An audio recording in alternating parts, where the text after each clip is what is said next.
Good evening, and thank you all for coming. My name is Patrick Angarola, and I studied human rights at the University of North Texas.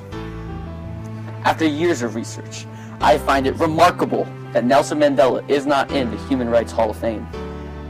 Nelson Mandela's goal was to change the racist white government present in South Africa, but fight it with nonviolence. He soon became the leader of the African National Congress, which was an organization that was dedicated to protest the unequal rights.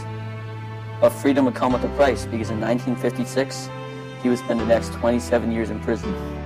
27 years. The average jail time given to someone convicted of being a child is 6 years.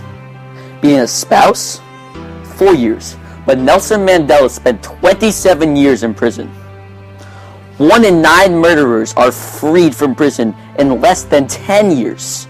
But Nelson Mandela spent 27 years in prison because of him fighting for the freedom of thousands of South Africans. Steve Bloom, a South African photographer, remembers a story his father told him of Nelson Mandela. He says that during the 1950s, he saw Mandela walking.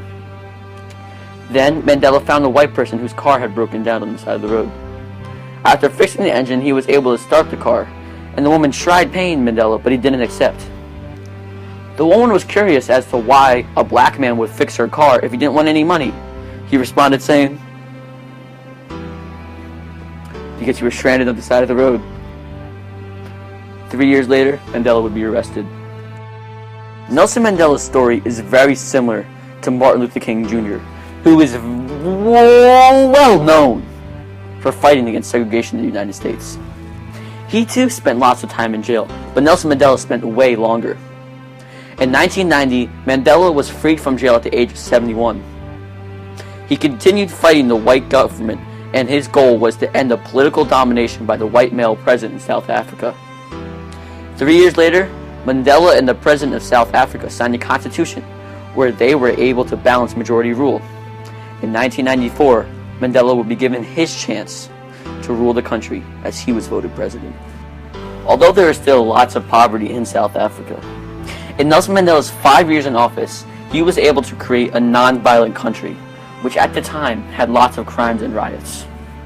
Also, he was able to make the government transition to a democracy and bring the black people of South Africa freedom.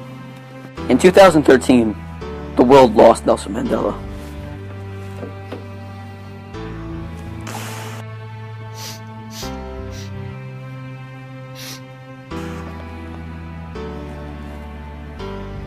But what he did was so important that there is now a global holiday in his honor on July 18th, the day he was born. The day is made to remember his legacy and do community service. Mandela's leadership and forgiveness not to take violent revenge on the people who imprisoned him should be enough for him to be in the Human Rights Hall of Fame alone. But he was also able to accomplish so much with such small odds. Thank you, and good night.